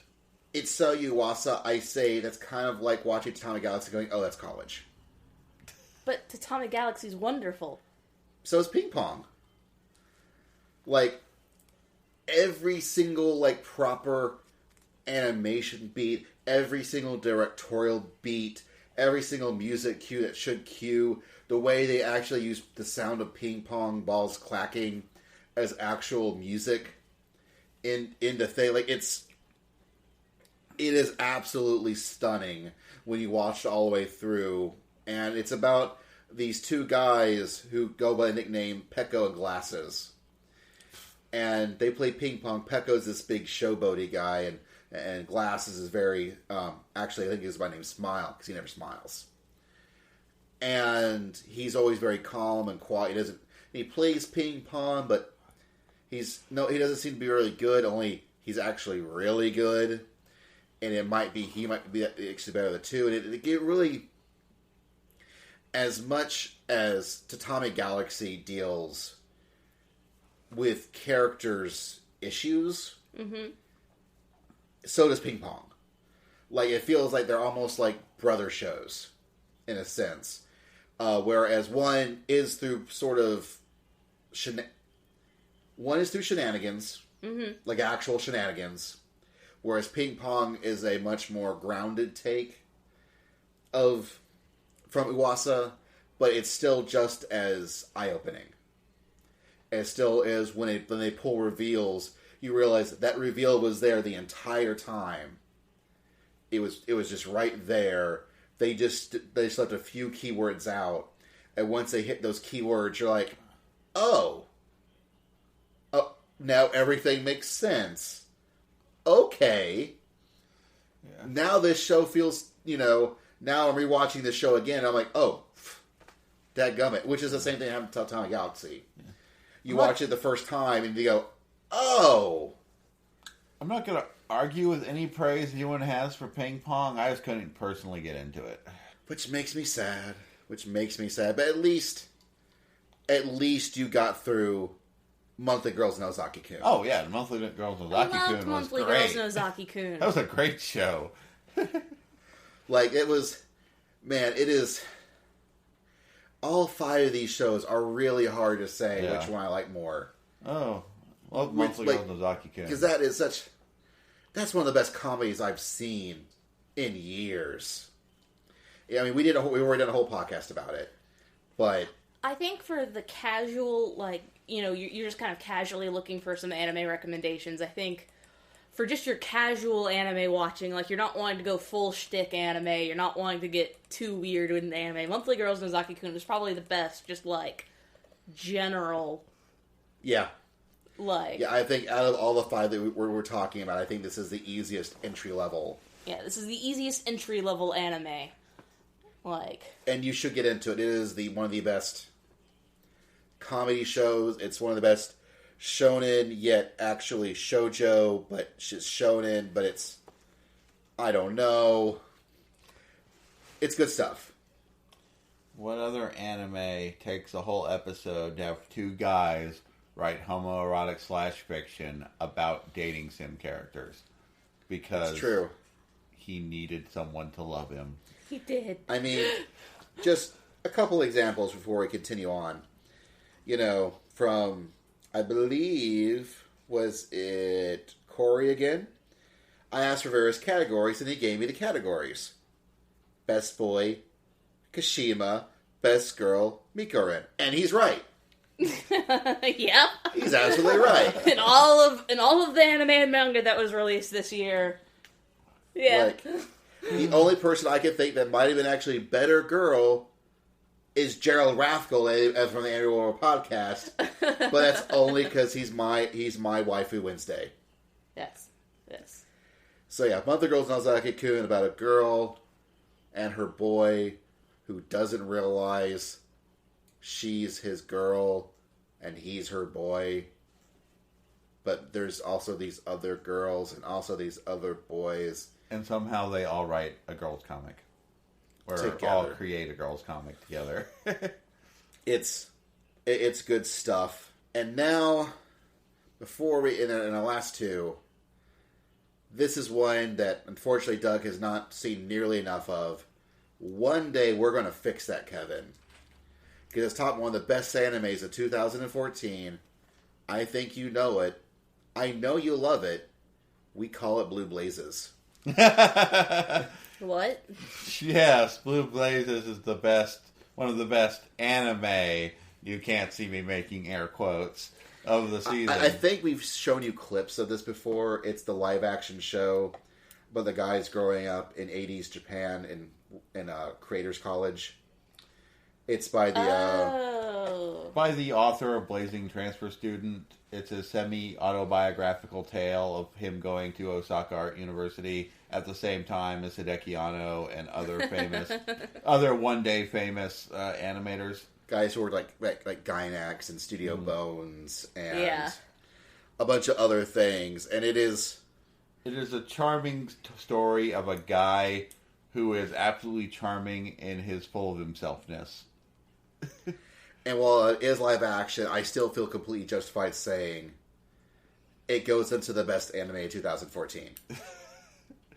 It's good stuff. It is really good stuff. Like, a lot of the times they'll pull things on it that are ripped out of anime. It could have been anime. It's also heavily about anime and people who watch anime and people who create anime and manga, and it's... I consider it as much essential viewing for history of anime knowledge as Otaku no Video. Maybe more so, because it actually does deal with more what really happened as opposed to kind of what they wanted to happen. And they tell you it's all a work of fiction, and we're pretty positive they're lying to you. They're lying to you. This all really happened just like the time when the clothes revolt happened in Kill la Kill. Spoiler alert, we're talking about Kill la Kill now. And now that we're on Kill la Kill, Oh, yeah, Kill la Kill. the real best girl is Mako. Oh, Or Kill la Kill. Satsuki! No, I'm pretty sure Mako is the best girl. Oh, wait, no, you're right. You're right. It is Mako. My bad. Mako is the best girl. My brain paused for a moment and was thinking of Ryoko. Months and months Wait, no, and you're right, months it's and Mako. months later, Mako hitting Nui in the face with a nail bat is still hilarious. Which is yet another show that we've already OSMcast about. And it is... That was one of those shows that we were really getting into as 2013 ended. Yeah. And it finished 2014, and it was even better. Oh, man. It was like Kill la Kill and Samurai Flamenco that we kept going, like, which one's going to be more awesome this week?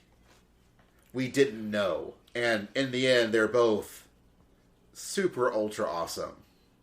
All in their own unique ways. More shows need to just randomly end in yaoi. I'm just saying.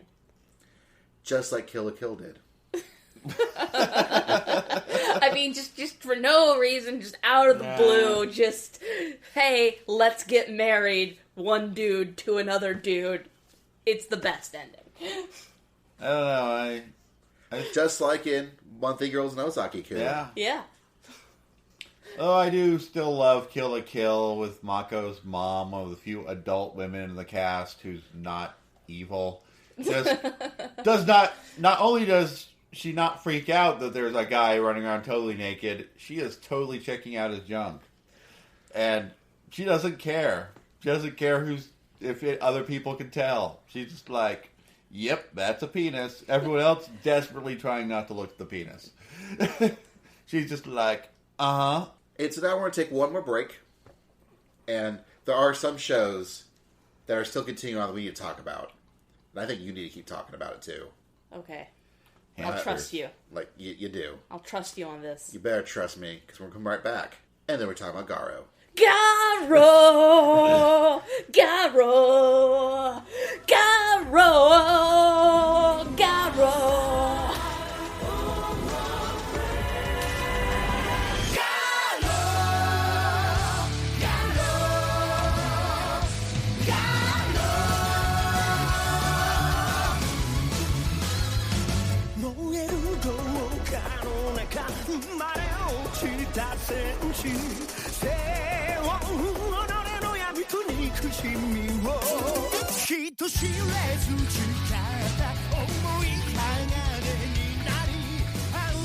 And we're back talking about Parasite.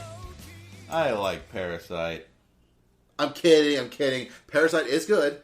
Parasite is good when we're talking about Garo the animation. Garo! Okay, Garo was actually an anime that as I continued to watch it, there was just one character in it that I was just marveling over how, like, custom made he was to my specific tastes in anime men.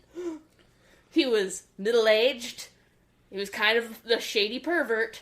He also had a heart of gold.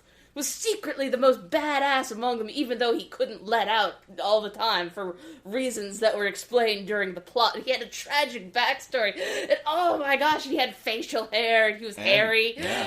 Oh. Yeah. Yeah? Yep. This show has these things. That's one character in this show. That is my favorite character in this show. They gave us a special random episode where all the voice actors eat from a hot pot while watching the recap and talking about the recap. Because they could. Like, Garo was an anime that it kind of felt like it wasn't afraid to be whatever it wanted to be this week. Well, especially in the later half, where It wasn't afraid to be whatever it wanted to be this week, but at the same time, it never gave up being any of the things that it was in the past. Like, I don't mean like it wasn't afraid to be what it wanted to be, as in it would have radical style changes. No, it didn't. But it would be very, very gruesome at times. Like, it would be sometimes more gruesome than Attack on Titan. And it never gave that up throughout the entire thing. It's just some episodes didn't have as much of that in there because it always did it very what's going on in the story specific. It totally had like a troubled prince plotline, you know, classic fantasy plotline mixed in with like horrible evils and people and shiny robots fighting. Well, and Garo is a kind of a surprisingly long-running meta-series, but the other installments have all been live-action shows. Mm-hmm. This is the first animated, and the first one we're officially getting any exposure to in the U.S. As Kevin keeps telling me. And it's... Although I wonder about Basil, I'm pretty sure you wouldn't necessarily appeal to the live-action shows. Probably would not. And they have a distinct... While there isn't a total absence of cool older guys, it's kind of... Most of the focus is on younger guys. Yeah. Your kind of standard Japanese male model. Well, and this guy. show does, like, the actual protagonist, like, this show has a split protagonist situation where the younger, like, there's the blonde and then the brunette, and there are two protagonists of this show, and they are your more stereotypical younger Japanese Bishonen type heroes. you still just get a healthy dose of some, well, and honestly, there's also a cool older woman character, too. But there is a cool older woman character. You do who get some shows focus up. on these older characters who are important to the story, but they're not our heroes. Now, another show that does have one of our main characters does have a bit of gray in his hair. JoJo's Bizarre Adventures, Stardust Crusaders. Oh, yeah. Which started last year and is continuing on into this year. Yeah, we're getting the Egypt arc starting up now. It's almost JoJo Heresy, but I think I might have liked the second generation of JoJo's better. This is almost JoJo's Heresy, to even admit this, since almost what everyone thinks of with JoJo's is the Stardust Crusaders arc. See, the first one was Phantom Blood. Battle Tendency. And Battle Tendency was that actually so far has been my favorite one too.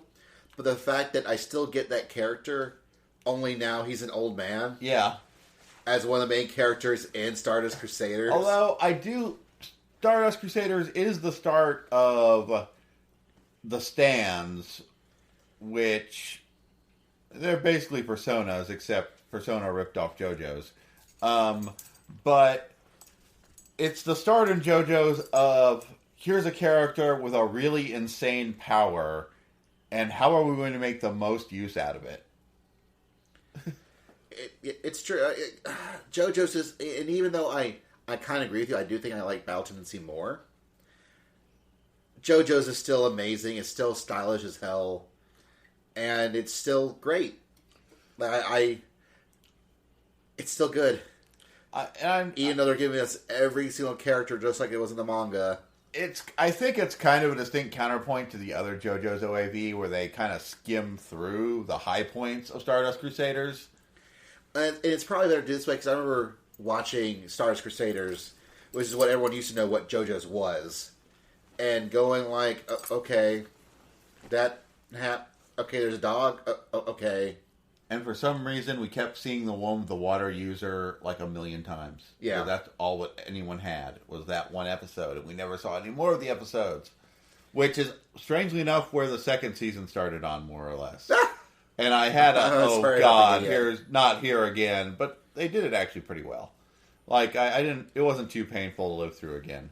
It was different enough, and the art style is different enough that I actually found myself enjoying it.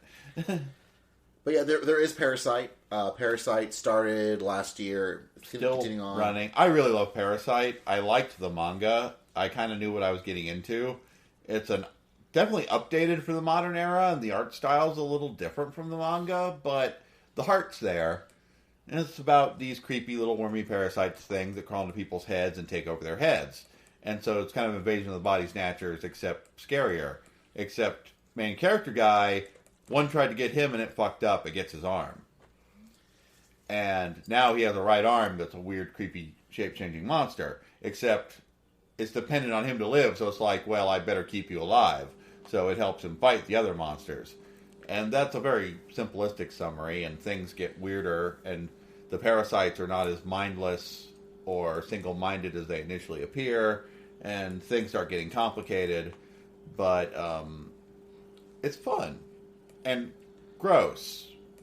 But in an awesome way. Just like Gundam Reconquista and G. That's not gross. But it is awesome. Possibly in a gross way. It's grossly Tomino. Yeah. It is grossly Tomino. Where there's a scene where, and like this really important piece of backstory cut to other scene, that scene happens. And that's the very important backstory we just told you. Got it? Good. God. Tomino definitely believes in show, don't tell. Yeah. 'Cause he ain't telling you shit. He expects to be...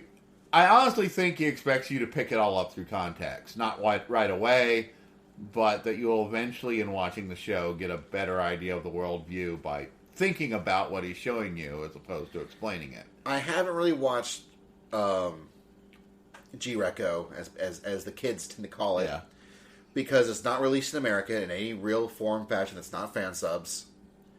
And I'm too lazy to do fan subs, guys. I'm sorry. I am. But I really like Overman King Gainer, Yeah. which is sort of G-Reco before G-Reco, from what I can tell. Yeah. Oh, yeah, in a lot of ways. I really like G-Reco. I love the mecha designs. It's just about guarantee that a Tomino mecha anime will have really interesting mecha designs. Also take what I always said about Gundam Build Fighters, add in more G Gundam, and then you have Gundam Build Fighters Try. But also the super awesome female main character. Yeah. Because you got a team, 2 guys and 1 girl, and you think that, well, maybe the girl's not going to be as cool as the guys. She's pretty much their leader. She's their leader, and as it turns out, she's just as awesome of a mecha builder, a Gunpla builder, as anybody else. Yeah, you can suck it, 4chan Mecha Board. She is not a jobber. She is the best character. Like, they're all pretty awesome. It keeps the spirit alive with even more shonen intensity. It's tries good stuff, and one day we'll talk about Build Fighters in an actual episode. I promise you, Nico. It'll happen. We're going to do it. Let's record at MTAC. You're not busy. You're not busy at all. You don't do anything at MTAC. Like, you've got time. Let's record Build Fighters at MTAC. We're all there. Be cool. We may actually do it at Comic-Con. Well, no, we can't. You're not going. I can't make it to we can't do it at Comic-Con because you're not going to be there. Yeah, I can't make it to Comic-Con. We'll figure out sometime. I'm hoping I'll make it to MTAC. I should be able to make it to MTAC. I'm just waiting for my vacation request to solidify. And I'm waiting for my panels to be approved at MTAC. So to wrap up, we got 2 more shows. OSMnotes Zero. Is it great? Is it awesome, Kevin? Should I watch it? Yes, you should be watching OSMnotes Zero. Yeah, probably you should. I think it's making it made a pretty good stab at being this anime generation's version of Code Geass. It features the super smart. Yeah, it's got a super smart, semi-autistic protagonist, who has to take a relatively crappy mecha against amazing super robots from Mars, who all have some kind of crazy science gimmick as their special weapon. And he uses his knowledge of science and physics to think of ways around it. There's a magical princess. Yeah. There's, nobility and betrayal and plots and crazy shit. But it's mostly about awesome science beating super robots. Yeah. I love super robots. So these are evil super robots from Mars. I don't like evil super robots from Mars. And the Earth mecha would honestly be pretty cool in most mecha shows, except they're very definitely real robots, and they're fighting super robots. And as I say, the thing I don't watch today for last, how is that second season of Log Horizon? I'm really liking it. I was kind of afraid when they switched over to Studio Dean, I think. Yes. Yeah, when I switched over to Studio Dean, that would start sucking, and it hasn't. In fact, if anything, the second season is raising more interesting questions about the world and setting, including what happens when all these people who were playing the opposite gender of what they actually were. Yeah, and what happens when the flavor text starts becoming real. Yep. Or even little simple things like, why is a gold farming bot running around as a character? Or, why is a certain major character's alt character running around without any apparent him behind the driver's seat? So, anime and manga 2014. Final thoughts? It was a pretty baller year. It was a pretty baller year. Like, I was actually sitting here thinking, I didn't really watch much anime, but then you brought up a whole bunch of anime that I did watch. What we didn't mention, Terraform Mars. I left that out? Yes, you did. I left that out? You did. I was cutting for time? I know. Is it so important that we need to mention it? Only that 3 damn episodes on one guy's backstory who dies at the end of the story, and then you spend like 5 minutes on one of the major cast members' backstory? What the fuck, anime? Actually, it's pretty shitty. I hear the manga is a lot better. I still think the Discovery Channel should pick it up, though, because the narrator just loves talking about bug powers. Well, Tales of Vesperia was really great. That's a shitty anime. So, yeah. It's a good game, so but the anime is shitty. Vesperia, the First Strike, right? No, we're still talking about the the 360 anime game. So Vesperia, the First Strike, the true version of Vesperia. Okay, fine. You want to throw down like that? Yeah, I love that anime. Yeah, it was not bad, actually. I loved it. It's a pretty decent movie. It was fun time. I really loved that movie featuring two characters who were an awful lot like Yuri and Flynn. Who are, man, just so much like them. The shame it doesn't match up with their backstory. I know. They almost had a Tales of Vesperia movie. Well, there was cameos from, like, Rita and Raven hanging around in There was there. almost a Tales of Vesperia movie in their Tales of Vesperia movie. No, the Tales of Vesperia world is complex enough that I'm fine having a movie that didn't feature any of the main cast in it. Like, no, that's fine. When did that actually come out? Years ago. A couple years ago. Several years ago. It has no place to belong in a 2014 discussion about anime, manga, or video games. And Yuki Uno will be a hero, the anime only I watched, that was the best Madoka Magica clone I've seen in my life. Like, a total clone. You know what I want to see again? I want to see the most recent Madoka Magica movie again. I loved it. I disagree, but that's an entirely different discussion that's not meant for this podcast. I want to see it again. I really liked it. I do. I should watch that again, too, one day. But that is neither here nor there. No, I think this was a really good year for anime. Admittedly, it was sort of building on the back of 2013. Yeah. A lot of the really good stuff happened as that, ended. Again, Flamenco and Kill la Kill as two really big examples. 13 went out with a roar, and 14 carried it through for a long time as far as the anime is concerned. Yeah. Like, I think it was, like, I kind of feel like there wasn't a whole lot. Like, there wasn't, like, I remember doing this podcast last year, and me and Kevin literally got out on our phones. We were just looking up there was so much anime that we were looking up to remind us, oh yeah, what did we watch? And this year we didn't really do that because there just wasn't quite as much. Well, I'm not sure about the exact number of titles.